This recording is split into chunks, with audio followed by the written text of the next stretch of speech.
എൻ്റെ മധുരമായ സന്താനങ്ങളെ, നിങ്ങൾ എന്നെ ദൈവം, അല്ലാഹ്, ശിവൻ, യഹോവ, ഗോഡ് എന്നെല്ലാം വിളിക്കുന്നു. നിങ്ങൾ എനിക്കു വേണ്ടി ക്ഷേത്രങ്ങളും മസ്ജിദുകളും പള്ളികളും ഗുരുദ്വാരകളും നിർമ്മിച്ചു. നിങ്ങൾ വേദശാസ്ത്രങ്ങളും മറ്റു പല ധർമ്മഗ്രന്ഥങ്ങളും രചിച്ചു. എന്നിലേക്ക് എത്തുന്നതിനു വേണ്ടി പൂജ, അർച്ചന, ജപതപങ്ങൾ ചെയ്തു. എൻ്റെ പേരിൽ അനേക യുദ്ധങ്ങൾ നടത്തി. എനിക്കു വേണ്ടി പല ത്യാഗങ്ങളും ബലിദാനങ്ങളും നടത്തി. എന്നാൽ നിർഭാഗ്യവശാൽ എന്നെ ആർക്കും പ്രാപ്തമാക്കാൻ കഴിഞ്ഞില്ല. എന്നിൽ എത്തിച്ചേരാനും ആർക്കും സാധിച്ചില്ല. യഥാർത്ഥത്തിൽ എന്നെ അറിയുന്നതിന് മുമ്പേ സ്വയം ആരാണെന്ന് അറിയുകയും അനുഭവിക്കുകയും ചെയ്യണം. അജ്ഞത കൊണ്ട് സ്വയത്തെ ഭൗതിക ശരീരമാണെന്നാണ് നിങ്ങൾ ധരിച്ചിരിക്കുന്നത്. അതിനാലാണ് ജാതി, മത, ഭാഷ, രാഷ്ട്രീയതകളുടെ പേരിൽ ഭേദഭാവം കാണിക്കുന്നത്. സ്ഥൂല നേത്രങ്ങളാൽ കാണുന്ന ഈ നശ്വര ശരീരമല്ല നിങ്ങൾ. ഭൂമധ്യത്തിൽ സ്ഥിതി ചെയ്ത് ഈ ശരീരത്തെ നിയന്ത്രിക്കുന്ന അവിനാശിയായ ആത്മാവാണ് യഥാർത്ഥത്തിൽ നിങ്ങൾ. അതിനാൽ സ്വയത്തെ ശരീരം മുഖേന കർമ്മങ്ങൾ ചെയ്യുന്ന ആത്മാവാണെന്ന് അനുഭവിക്കൂ.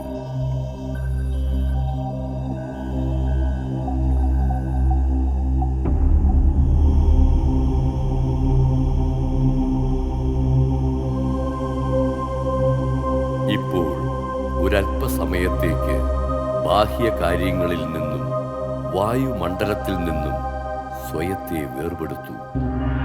ഈ ദേഹത്തെ മറന്ന് താങ്കൾ സ്വയത്തെ ഭൂമധ്യത്തിൽ തിളങ്ങിക്കൊണ്ടിരിക്കുന്ന ചൈതന്യ നക്ഷത്രമാണെന്ന് അനുഭവിക്കൂ. യഥാർത്ഥത്തിൽ അതിസൂക്ഷ്മമായ പ്രകാശബിന്ദുവായ ആത്മാവാണ് താങ്കൾ. ഇപ്പോൾ നിങ്ങൾ ആത്മീയമായ ഒരു യാത്ര ആരംഭിക്കുകയാണ്. ഈ ഭൗതിക ലോകത്തിൽ നിന്നും ദേഹത്തിൽ നിന്നും മുക്തമായി നീലാകാശത്തിന് നേരെ പറന്ന്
സൂര്യചന്ദ്ര നക്ഷത്രങ്ങൾക്കപ്പുറത്ത് ഒരു സുവർണ പ്രകാശമയമായ ലോകത്തിൽ ഇപ്പോൾ നിങ്ങൾ എത്തിയിരിക്കുകയാണ്.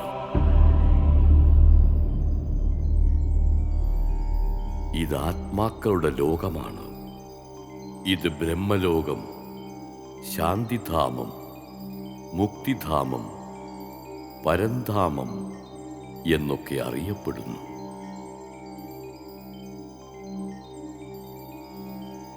ഞാൻ ആത്മാക്കളായ നിങ്ങളുടെയെല്ലാം പിതാവായ പരമപിത പരമാത്മാവായ ശിവനാണ്.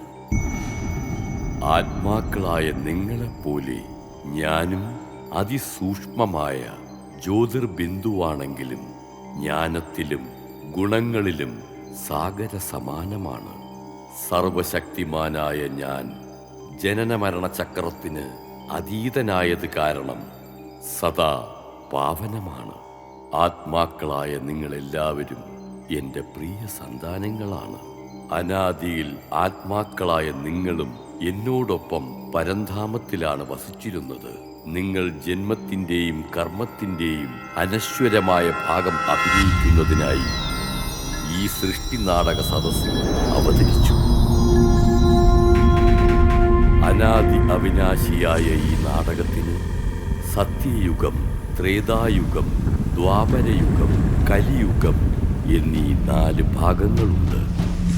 ഓരോ യുഗത്തിൻ്റെയും കാലാവധി തുല്യവും 1250 വർഷം വീതവുമാണ്. ഒരു കൽപ്പത്തിൻ്റെ മുഴുവൻ കാലാവധി 5000 വർഷമാണ്. ഓരോ 5000 വർഷത്തിലും ഈ സൃഷ്ടിചക്രം അതേപടി പുനരാവർത്തിക്കുന്നു. കൽപ്പത്തിൻ്റെ ആരംഭകാലത്ത് എല്ലാ ജീവജാലങ്ങളും പ്രകൃതിയുടെ പഞ്ചഭൂതങ്ങളും പാവനമായിരുന്നു. ആ സമയത്ത് ഈ ലോകം സുഖശാന്തിമയവും പരിപൂർണ ആനന്ദപ്രദവുമായിരുന്നു.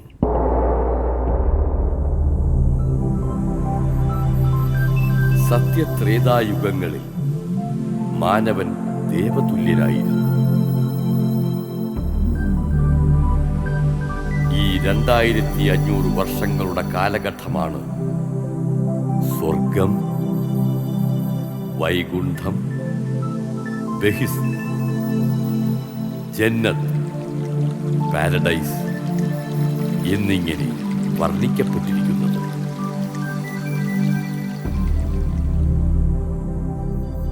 കൃതയുഗം അഥവാ സ്വർണിമയുഗം ശ്രീലക്ഷ്മിയുടെയും ശ്രീനാരായണന്റെയും അഖണ്ഡമായ രാജ്യമായിരുന്നു. അതിനുശേഷം ത്രേതായുഗം അഥവാ രജതയുഗത്തിൽ ശ്രീ സീതയും ശ്രീരാമനും രാജ്യം ഭരിച്ചു. ദ്വാപരയുഗത്തിൽ ദേഹാഭിമാനം കാരണം നിങ്ങൾ വികാരങ്ങളിൽ മുഴുകി.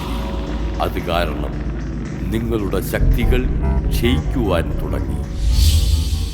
ഈ കാലഘട്ടത്തിൽ വിവിധ ധർമ്മപിതാക്കന്മാർ അവതരിച്ച് അവരുടെ ധർമ്മങ്ങൾ സ്ഥാപിച്ചു. ഈ ധർമ്മങ്ങൾ സ്ഥാപിക്കപ്പെട്ടത് മുഴുവൻ മാനവരാശിയെയും ഒരു ചരടിൽ കോർക്കുന്നതിനും സത്യമായ മാർഗദർശനം നൽകുന്നതിനുമായിരുന്നു. എന്നാൽ ഇപ്പോൾ ഈ കലിയുഗം അഥവാ കലഹയുഗത്തിൽ മാനവ മനസ്സുകളിൽ 5 വികാരങ്ങളും സീമാതീതമായി. പ്രകൃതിയുടെ പഞ്ചഭൂതങ്ങളും ദുഷിച്ചു. നിങ്ങൾക്ക് ശാന്തിയും സന്തോഷവും നഷ്ടപ്പെട്ടു. രക്ഷയ്ക്കായി നിങ്ങൾ എന്നെ വിളിക്കാൻ തുടങ്ങി. യദാ യദാ ഹി ധർമ്മസ്യ ഗ്ലാനിർഭവതി ഭാരത അഭ്യുത്ഥാനമധർമ്മസ്യ തദാത്മാനം സൃജാമ്യഹം പരിത്രാണായ സാധൂനാം വിനാശായ ച ദുഷ്കൃതാം ധർമ്മസംസ്ഥാപനാർത്ഥായ സംഭവാമി യുഗേ യുഗേ. ധർമ്മത്തിന് അതിഗ്ലാനി സംഭവിക്കുമ്പോഴെല്ലാം, അധർമ്മം അഥവാ പാപം വർദ്ധിക്കുമ്പോൾ സദ്ധർമ്മത്തിൻ്റെ സ്ഥാപനയ്ക്കായും ശ്രേഷ്ഠ വിശ്വനവനിർമ്മാണത്തിനായും ഞാൻ ഭൂമിയിൽ അവതരിക്കുന്നു. ഈ ദൈവീകവും പാവനവുമായ അവതരണ സമയത്തെ സംഗമയുഗമെന്ന് പറയുന്നു. കലിയുഗവും സത്യയുഗവും സംഗമിക്കുന്ന അത്യന്തം മംഗളപ്രദമായ സമയമാണിത്. ശ്രീമദ് ഭഗവത്ഗീതയിൽ വർണ്ണിച്ച ഈ മഹാവാക്യങ്ങൾക്കനുസരിച്ച് ഭാരതത്തിൽ ഞാൻ അവതരിച്ചിരിക്കുന്നു. പ്രജാപിത ബ്രഹ്മാവിന്റെ സാകാര മനുഷ്യ ശരീരത്തിൽ പ്രവേശിച്ച് സഹജ ഗീതാജ്ഞാനവും രാജയോഗവും അഭ്യസിപ്പിച്ച് ആത്മാക്കളെ പാവനമാക്കുന്ന മഹത്തായ കർത്തവ്യം നിർവഹിക്കുന്നു.